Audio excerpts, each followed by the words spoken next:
Lionel Messi is the greatest dribbler I've ever seen. Lionel Messi is among the top 4 goal scorers I've ever seen, and as far as attackers go, is easily among the most intelligent footballers I've ever seen.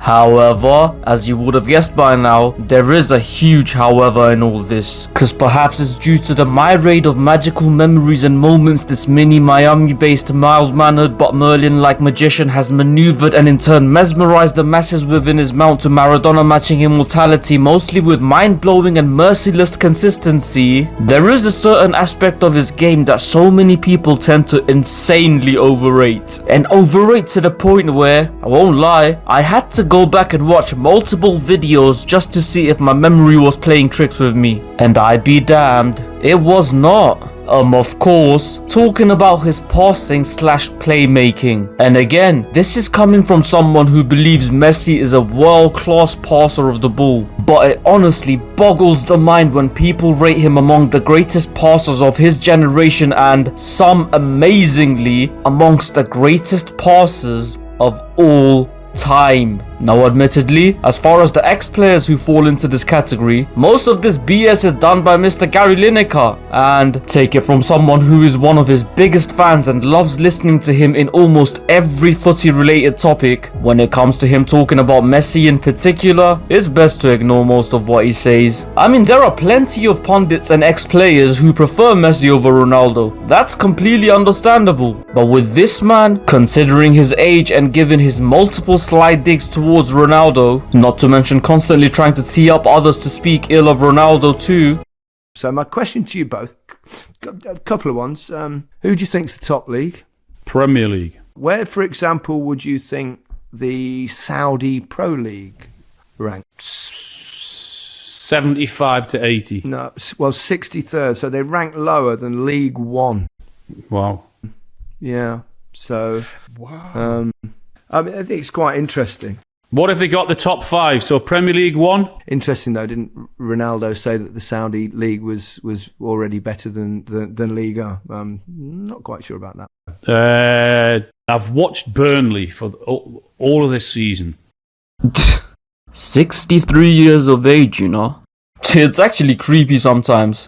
And by the way, honest to God, I hand on heart believe this man wanted Argentina to win that World Cup more than he wanted England. That's how weirdly obsessed he is. And you know what? At least he got his wish. But yes, other than him and a couple of others, Messi being a GOAT level passer is usually his fanboys on Twitter who've combined comments from Mr. Lineker with compilations of highlights with statistics of assists while, of course, ignoring any overriding context. And although I certainly have realized by now that I'm never actually gonna change their mind, well I will but they'll never admit it, if you're someone who's watched Messi game to game throughout his career and can assess his game objectively, you'd know that Messi being quote-unquote one of the greatest passers of all time is borderline ridiculous. And more so than anywhere else, this was heavily evident during his PSG run.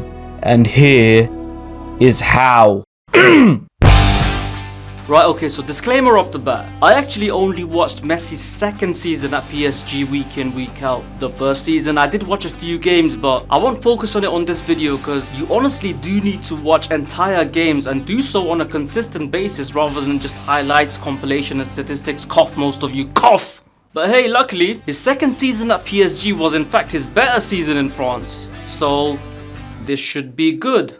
So as usual, his statistics were pretty good, but again as usual, without context this means shit all. And in case you're wondering what context I'm referring to, well my friends, when you're an attacker playing for PSG in the French league, it's borderline impossible not to have good stats. After all, not only have PSG been the top scoring team in Ligue 1 in 9 out of the last 10 seasons, exceeding 100 goals in 3 of those occasions by the way, but a player from their team has won the Golden Boot also in every single season bar one during that time period. So, stat padding should really not have been a problem. Especially for someone like Messi of course, cause, well first of all, he's brilliant, but secondly, he specifically has a killer final ball. And yes, I know he tries like 200 of them for even one to work, but that's how it kinda is with these risky passes. They're arguably the hardest skill to pull off on a football pitch outside scoring goals. So, Fair play. The problem comes when we discuss Leo's passing related contributions outside that final ball, because when it came to factors such as range of passing and creating/dictating from deep, honestly it was so clear just how much he was missing that Barcelona setup. And I'm sorry to say, but particularly in the bigger games, this was magnified tenfold. I mean, I'm sure there are more examples out there, but off the top of my head, from the games I watched that season, Bayern Munich, Lyon, Nice, Jens, FC Lorient. Now go back and watch those games and try to focus solely on Messi. If you do, you'll see that in pretty much every one of those matches, whenever he drops deep and tries to get involved in dictating the play, almost every single time without fail, it was the same story.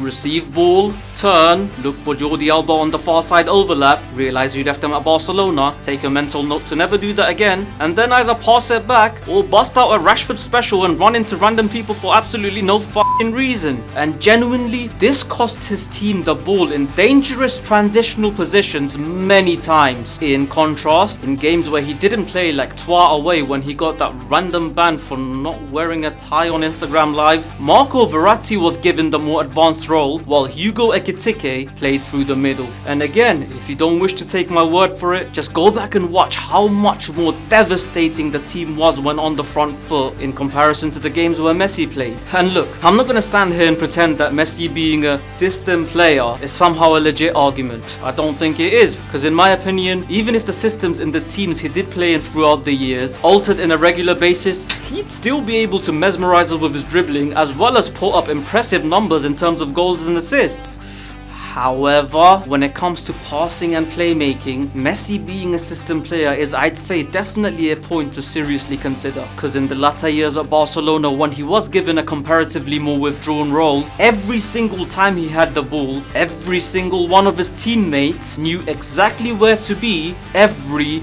single time.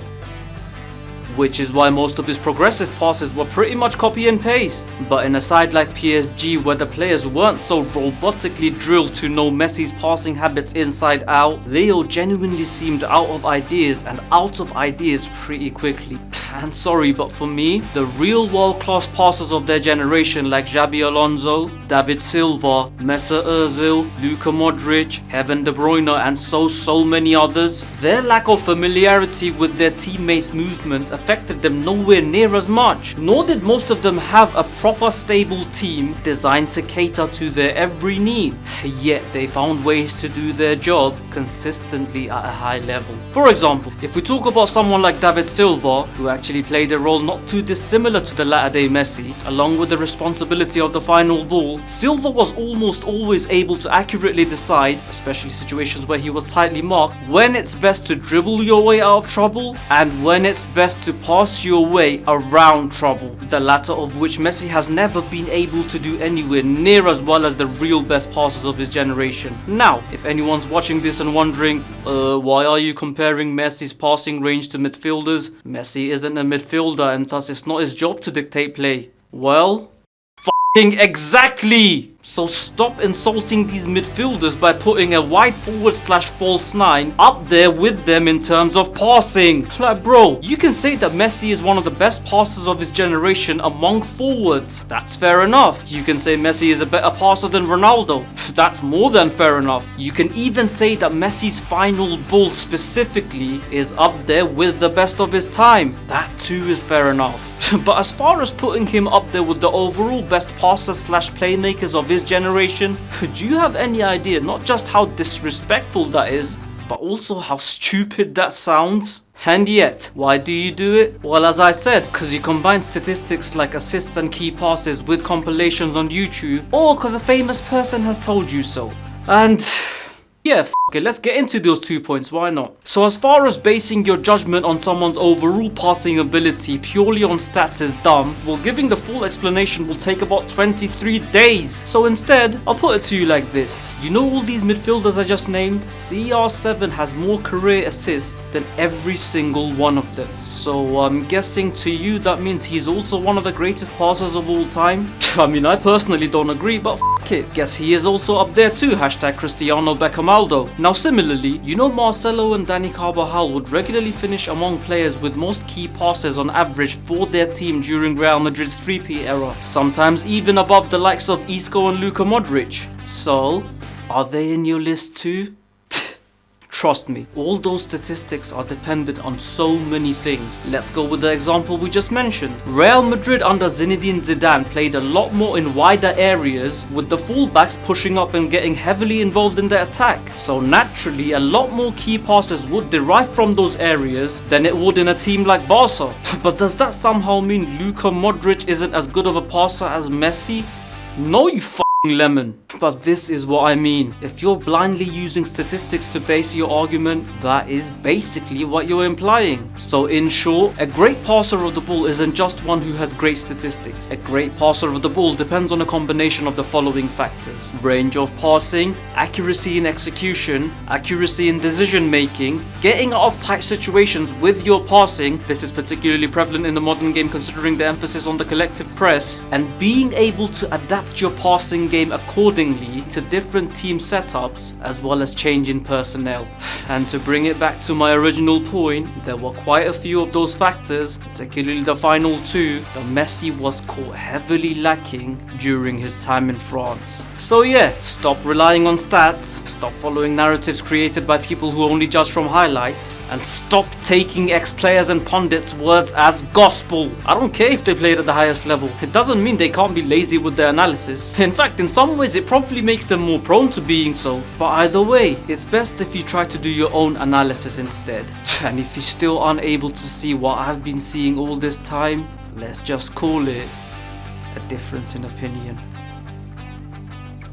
Well, you're obviously wrong. And that is that. Agree or disagree beats indifference. Once again, don't forget to like, comment and share. And of course, subscribe. Till next time, keep rolling.